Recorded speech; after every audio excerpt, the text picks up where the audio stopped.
So, welcome everyone to Readers of the Pack Authors Speak series. I'm excited about our guest today, and so there's more to come on Jalene. I'm Linda Mall, founder of Accountability by Design, igniting conversations that matter. And about a year ago, we started this initiative of Readers of the Pack authors speak to see if there was any interest because we'd like to build a community of leaders who are readers. And it's working. We're so surprised. So a warm welcome to those who have joined us this morning. And we're going to be in conversation with Jalene Murphy, and it is all about modern day courage, a journey of self-discovery. And so, Laura, I'll turn it over to you for a few minutes. Wonderful. Thank you. Thank you. Welcome, everyone. We will likely have more people joining, so Linda, I'll manage that as they come on. I'm a lifelong learner. I've been reading since, I don't know, very young. When I'm not collaborating with Linda on Readers of the Pack, I am parlaying my sales and marketing experience with Autism Edmonton as a fund development officer. So that's really near and dear to my heart. And I also coach and mentor entrepreneurs and really want to help people make their dreams come to life. That's really important to me.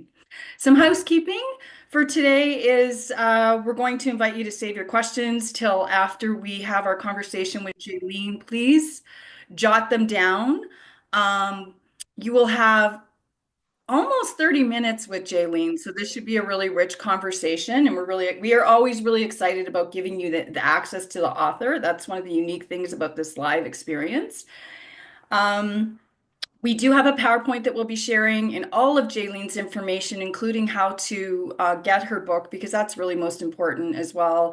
Jalene is a local author. She's from Edmonton, so we want to support our local authors and really proud to have her on the call today. And now to the author. I get to introduce Jalene, so I'm very lucky today. uh, Jalene, uh, Jalene's modern day courage results from a prolonged season of change. And after crossing the world's oceans, because Jalene, at heart, you are a travel bug. We know this because you've mentioned it a few times. Um, After crossing the world's oceans and traveling to all seven continents, oh my gosh, I want to see the pictures from that. Her most challenging journey was of a short distance, moving from fearful thinking mind to listening to her loving, gentle heart. And I think a lot of people will be able to relate to this conversation today. And in fact, you'll probably bring some thoughts forward that have been resonating with people to talk about those things. Born on the Canadian prairies, love that. To a boisterous Irish Ukrainian family. Oh my gosh, that sounds like fun. Jaylene is a travel consultant adventurer to foreign lands and an aunt to nine nieces and nephews. Wow. She also adores tending her strawberry patch while barefoot. Mhm. That's so amazing. Please welcome Jalene E. Murphy. So thank you, Jalene, for being with us. Thank you. I have a question for you, and it's not scripted. Okay. So what does the E stand for in your name? Oh, Ellen. Ellen. So, Okay. yes, the I'm named after my great grandma on my dad's side, and her name was Oh, Ellen. So I'm named after her. very Mhm, nice. mhm, Yeah. You're very you carry that initial very proudly, and I see it in all of your literature. So I had to ask. Usually has something meaningful to it. mhm, mhm. So for those in our audience who have not read your book, what inspired you to write about your journey of self-discovery and really living authentically? Great question.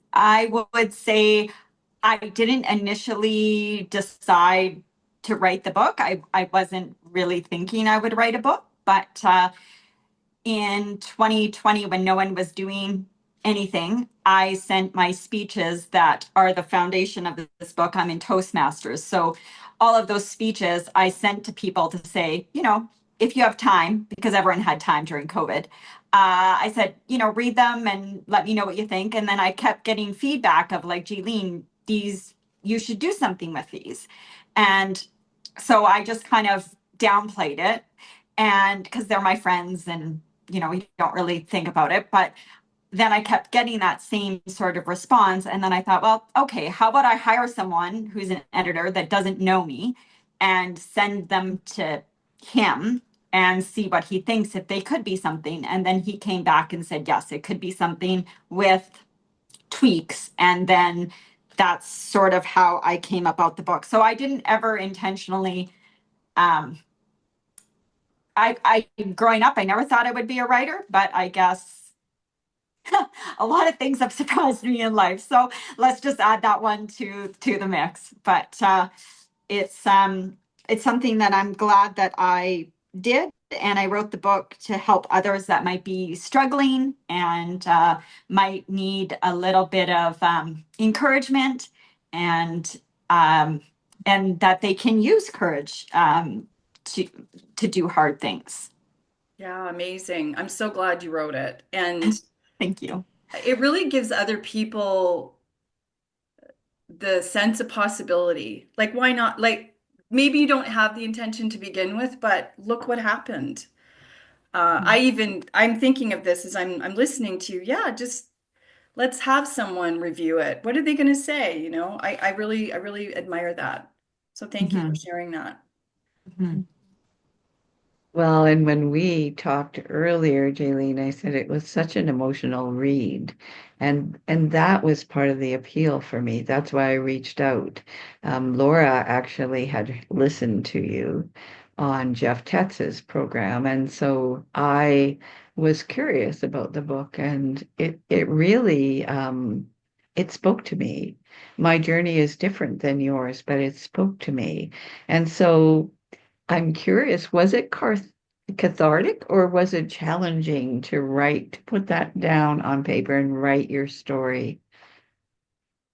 I would say that it was both, Linda. I would say that um, it, more chapters were challenging to write than others, I would say, because there was just more hurt around certain chapters than others. And I would say that at the end of writing it, once I knew that the majority of the story was out of me, I didn't have to carry it anymore. That's when I realized how cathartic actually the writing process was. And I would encourage anyone to write their story, even if they don't share it with anyone, even if they just write it to get it out of them so they don't have to carry it. It would be a huge weight off of self. And again, you don't need to share it with anyone, but just to write it and to no longer carry that emotion, it it will, I believe it would change you. I really do, because you don't realize, you know, how much you carry and how long you can actually carry it for. It's amazing what your body holds. And so I would Mhm. encourage anyone that, even if you're not a writer, just get out a pen or, your laptop and write. And I'm sure you will feel the difference for yourself. Mhm. I so agree with that. And I'm a journaler. Mhm. So there are days when I wake up where the world feels so mixed up and disrupted. And I sit down and write, and all of a sudden it all falls into place and makes sense. That's just Mhm. daily. Mhm. So, yeah, I am now thinking about writing about my life for my kids because they keep asking, how did you get there? How did you get there? Right. So, worked in 7 countries. And so it's just, you take it all for granted as you're doing the journey. And then all of a sudden you wake up one day and think, well, who am I? Yeah. And how did I get here? So, in your view, what does it mean to find your true self? And how do you know when you're there? Like, how do you know you've achieved it? You'll know that you're there because you battled hard enough to get there. And Mhm. when you have that intersection between self-love and self-acceptance, there's this inner peace that you will have within yourself. And that you have to battle for. That is something that I don't think will come easy, because it takes a lot of self work. Um, Mhm. but I would say that whatever energy you put in towards that, um, that inner peace is priceless. There's nothing externally that can bring that to you. It all comes from within, and you will know, like only you will know. No one else will see it, but you will feel it. And I would encourage anyone, like I still have a therapist. I talk about mental health. I'm a huge belief in talking about mental health, and to not have a stigma about it, because everyone has a dentist, everyone has an optometrist, everyone should have a therapist, and Yeah. it is something that I will always talk about. I will not be ashamed to say I have a therapist. I believe in it, because we are complex beings, and it's nice to have someone that you can talk to who's not going to judge you, who's going to Yeah. give you some advice. And you are your own guide, but it is nice to have a professional who can help you. And I am very much an advocate of having a therapist or someone in that profession that can help. It's another professional service, right? That Yes. we all can tap into. It makes a difference when we're going through Yes. stuff for Mhm. sure. And I think I feel personally that the day I started saying my life is deliciously full was the day I felt I had arrived at where I needed to be. Like that, Mhm. I caught myself saying it out loud and thought, oh, that's interesting, That's right? beautiful. And writing about it. Yeah. So I Yeah. think you do know. And it's a beautiful place. Yeah. Mhm. And Laura, do you have Yeah, another question? you talk about, Jaylene, you talk about how self-acceptance plays a huge role in authenticity. And I'm a real firm believer in that. I don't know how to live unauthentically at this point in my life. I don't know how. And I have to live authentically to bring the joy into my life. So how can someone start to embrace their true self? If they don't have that sense of self-awareness, or they're unaware, or they don't feel comfortable. Maybe they're hiding from taking that leap to get there. I'm going to answer this kind of two separate ways, Sure. because self-awareness, you can't just say I'm aware. You can't just say you're aware now, things are going to be different. In my journey, I don't think it didn't work like that.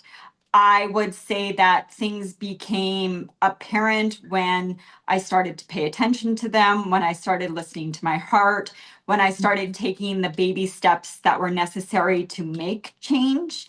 Um, then, then that self-awareness piece comes to you. But I mean, in my book, I write about, it took me 10 years from when, I had an encounter with a woman to when I finally got myself out of the closet. It took 10 years to do that. And the awareness wasn't there for that decade. And so it it's something where, that for that part, you have to follow your heart, as cheesy as that sounds.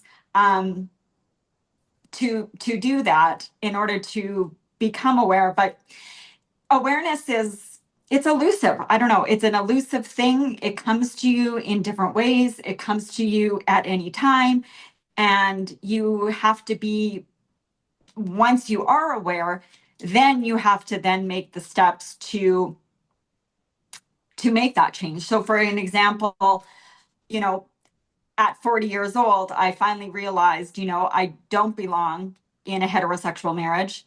I know that now. Therefore, I'm going to have to ask my best friend who has been in my life, who was a major support in becoming who I was.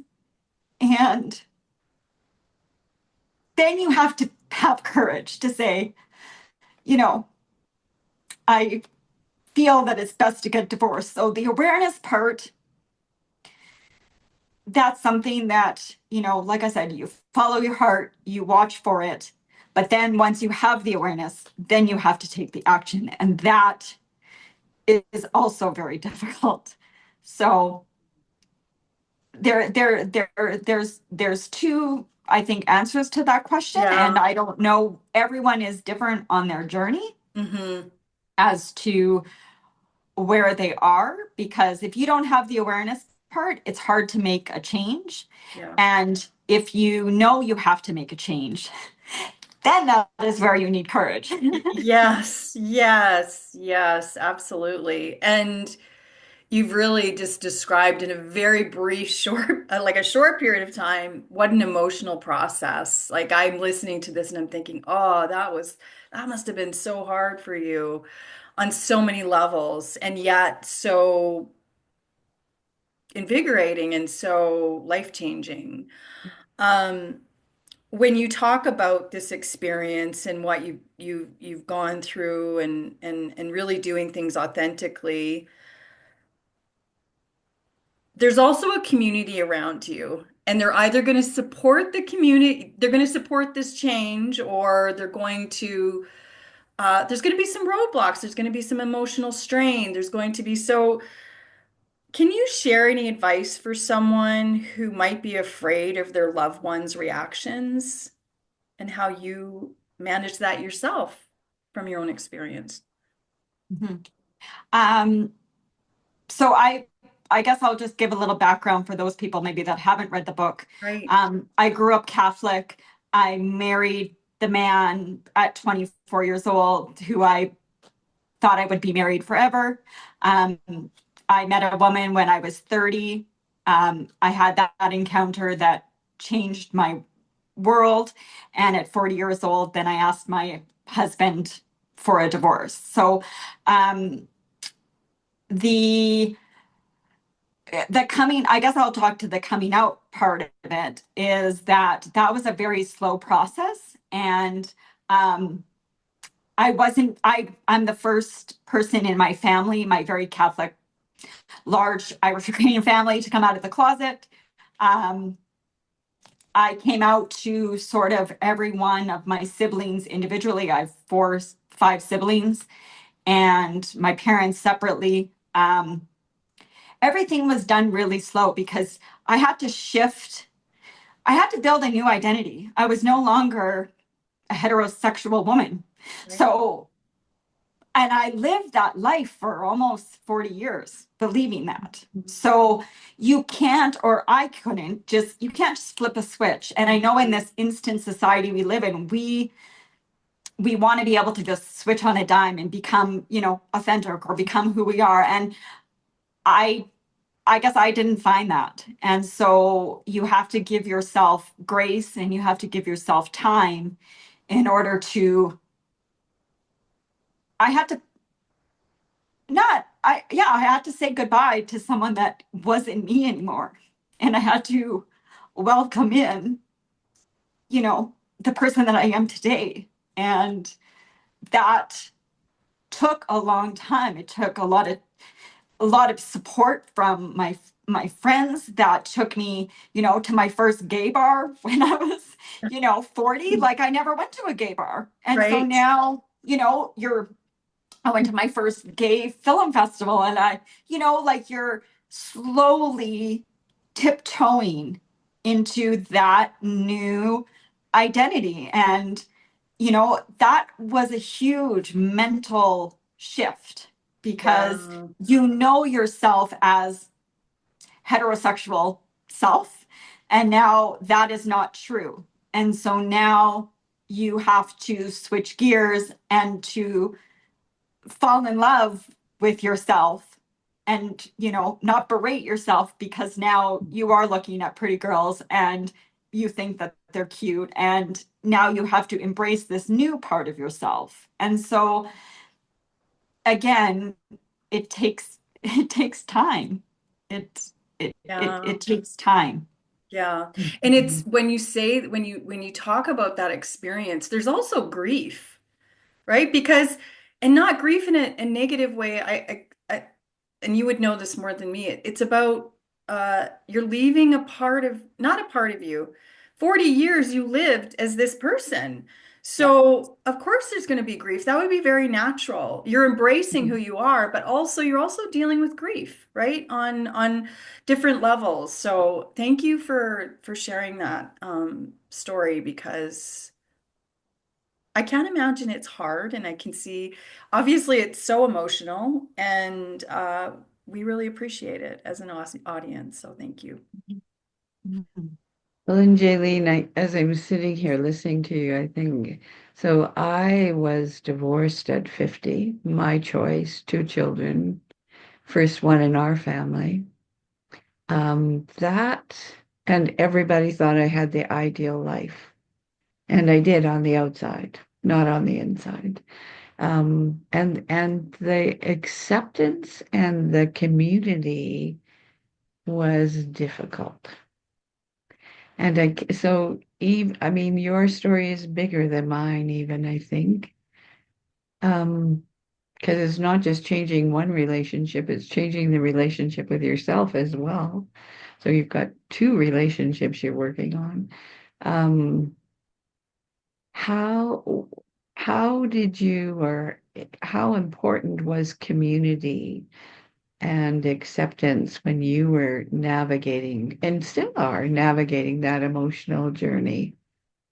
Um, I would say, again, when I speak about mental health, and I will say that with community and mental health, you need community. You absolutely need community because you are navigating something very difficult within yourself. And I will just speak to mental health. You can't see that.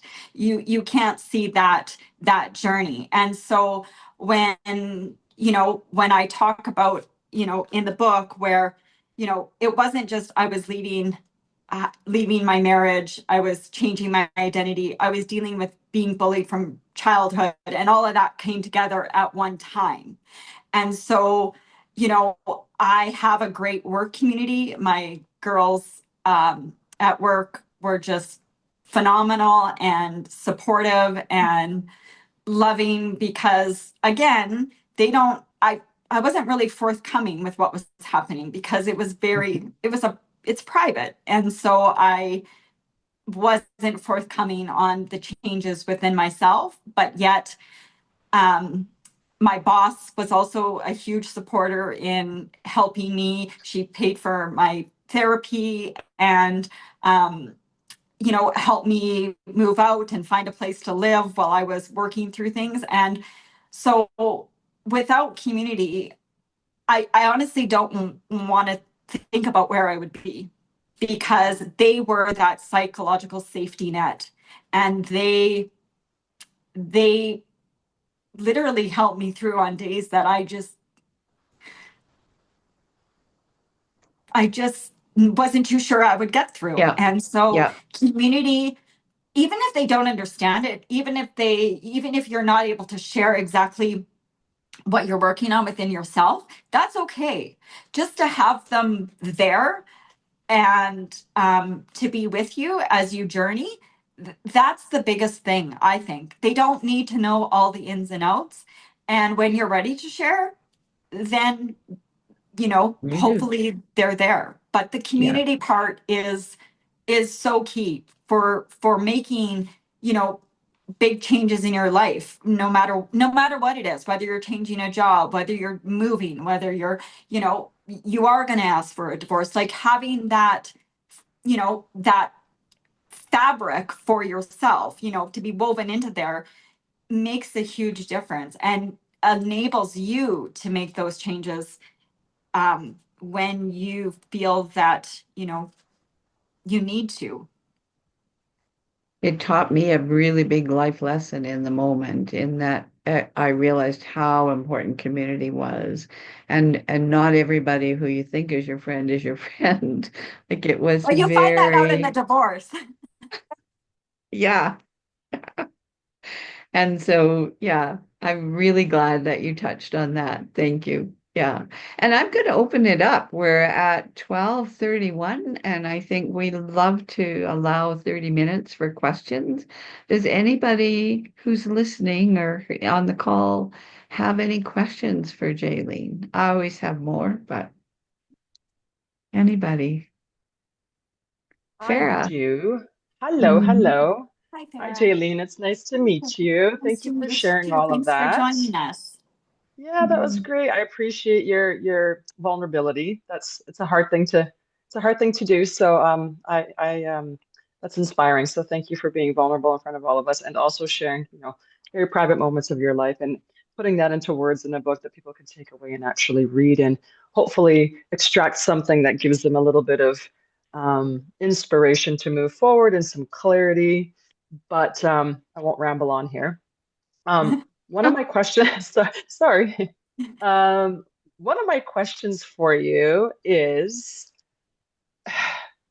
I can hear, I haven't had a chance to read your book, but just from what you're telling me right now, your national background, your cultural background, your religious background, it's clearly something that was very much a part of your core upbringing and it's who you are.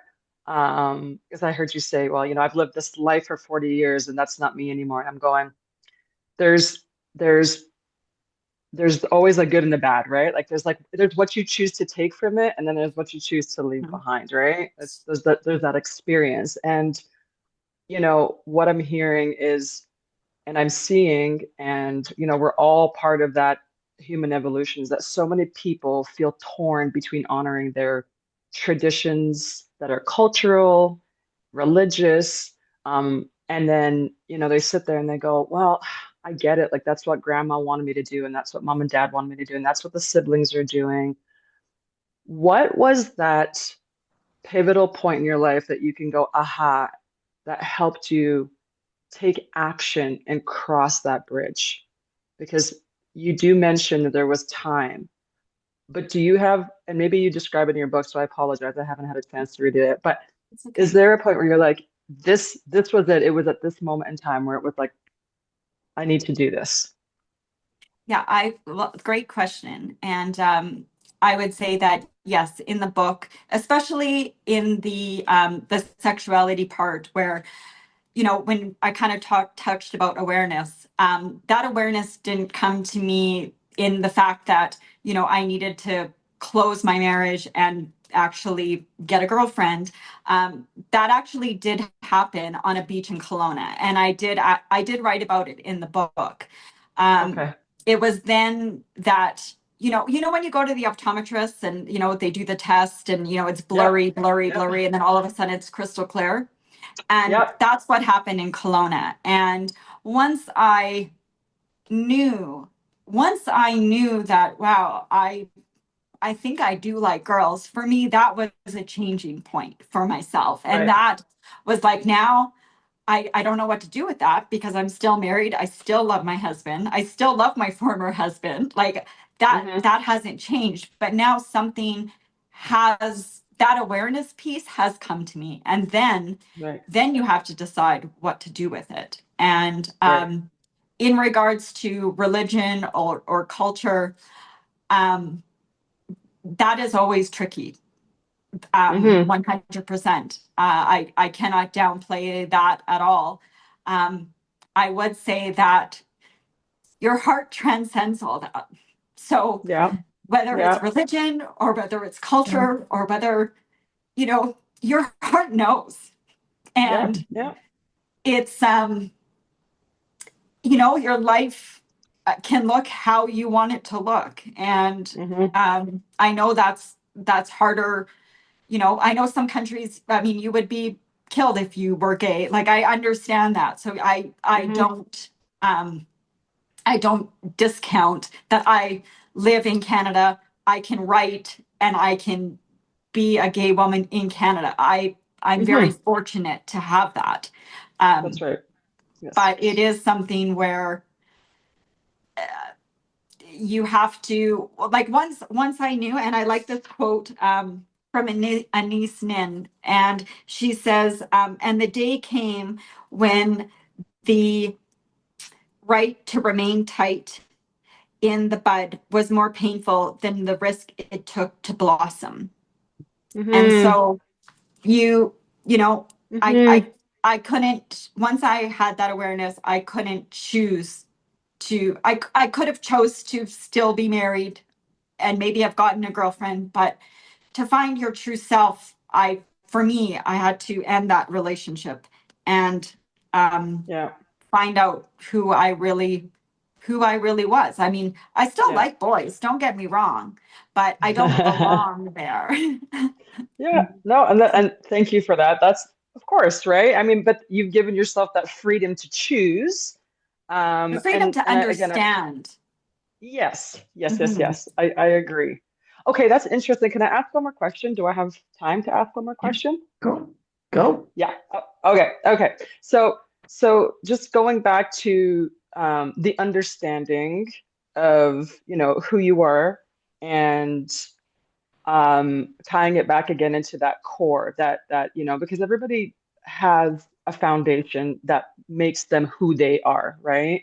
And not even being specific to the particular topic we're discussing here, but just in general. So you write about tension between perfectionism and authenticity, which is very conflicting, right? Because they battle each other, but yet there's still space for both of them. But I know that word perfectionism can become a showstopper for some people, and the pressure to appear put together versus that deep desire to just live honestly.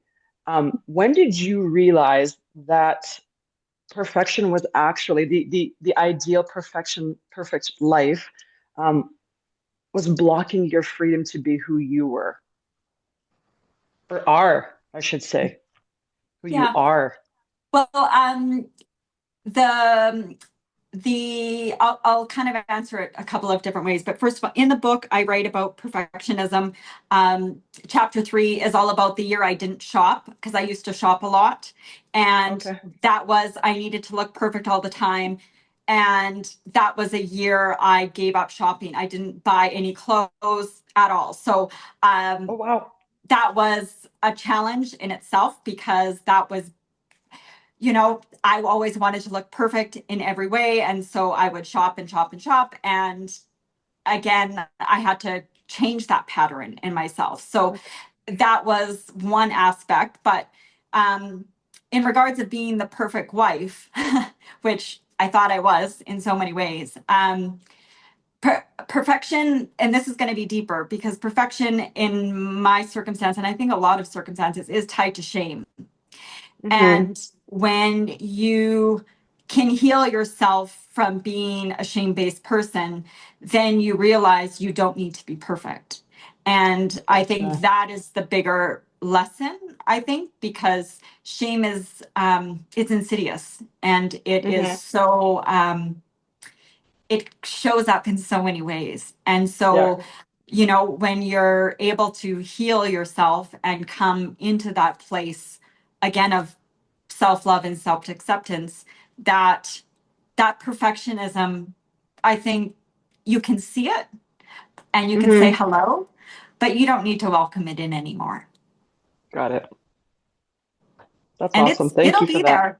I think I think it will always be there. I'm not too sure. I don't know if someone's done a PhD study on perfectionism, but I think I'm it sure will there always is. it'll it might be with us. It might just be part of the human experience. I'm not too sure. Yeah. But Yeah.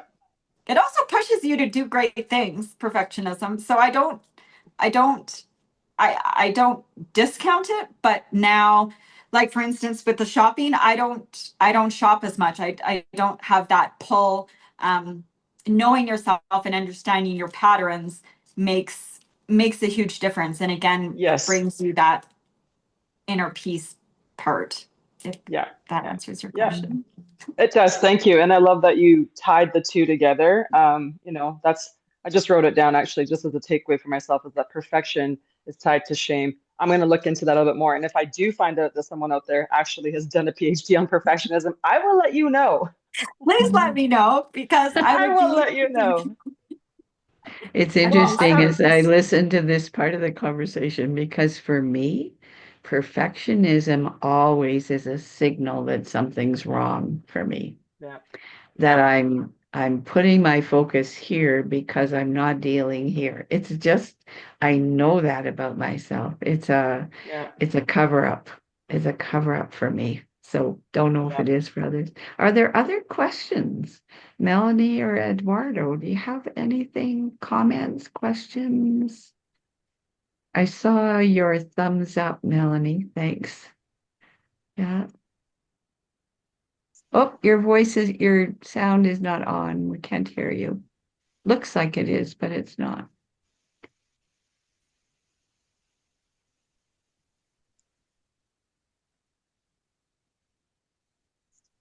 Well, it's not coming on. No. I suspect you're on two computers right now or two screens right now. Yeah, it's on the other screen. Maybe you can put it in chat. Yeah. Yeah, yeah. Eduardo, did you have any questions?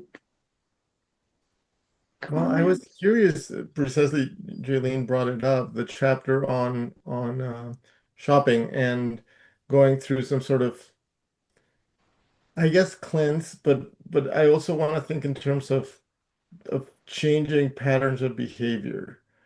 Because I feel like this book, that courage that you're talking about, has a lot to do with how do we change things that we see Mhm. ourselves kind of like in this um, inertia, right? We continue doing the things, and it takes courage to be like, no, wait a minute, I'm going to change.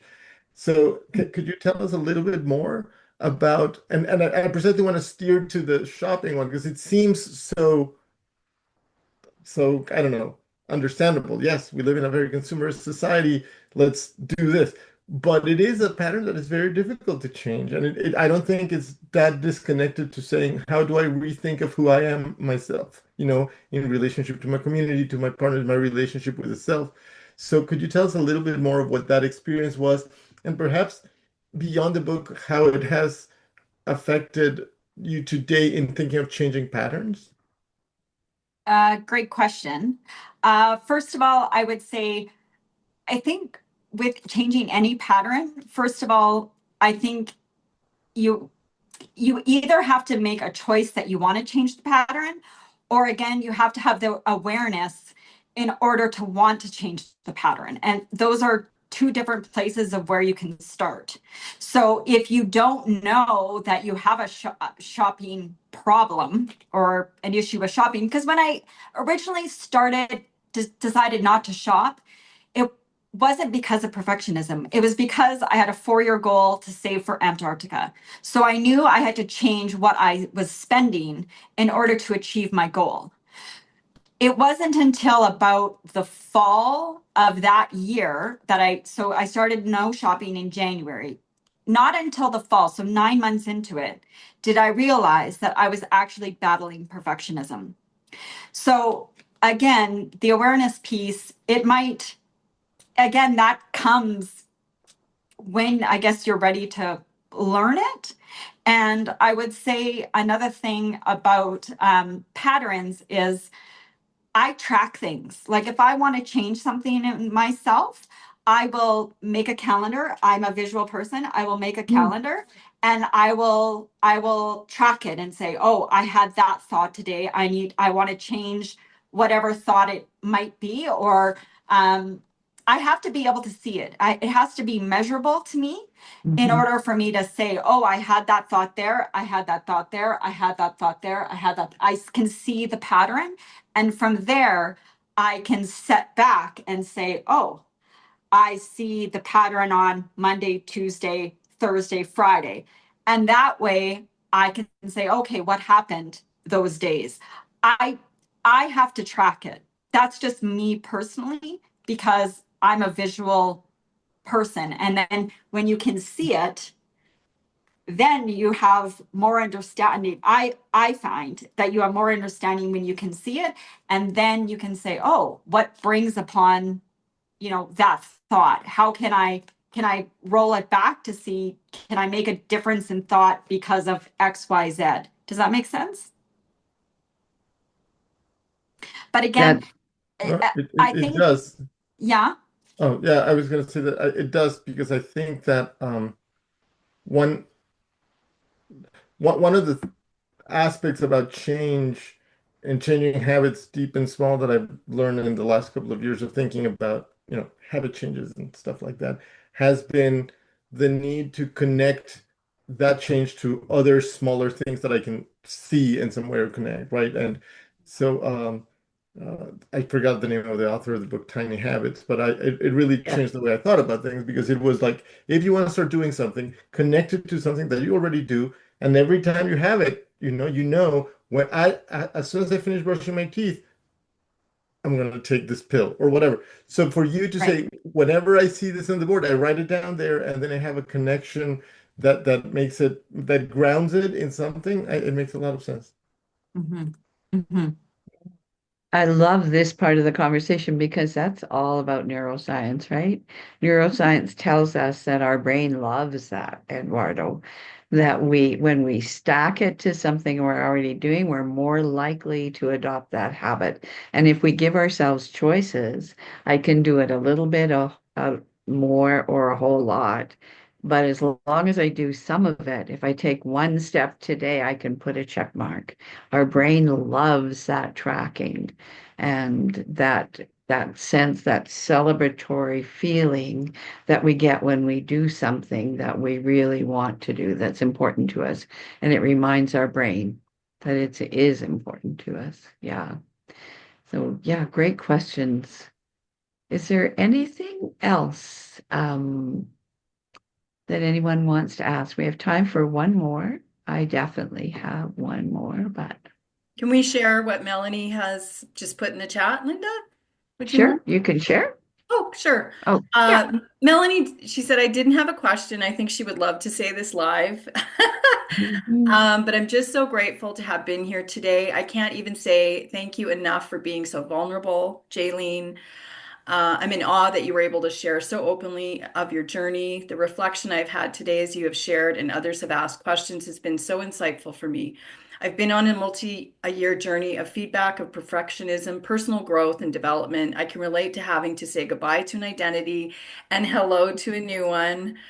And the challenge that brings in changing. So true. To add, people pleasing is a real journey to overcome. Thank you so much. Oh, thanks, Melanie. Aw, That's thank so you, great. Melanie. Lovely.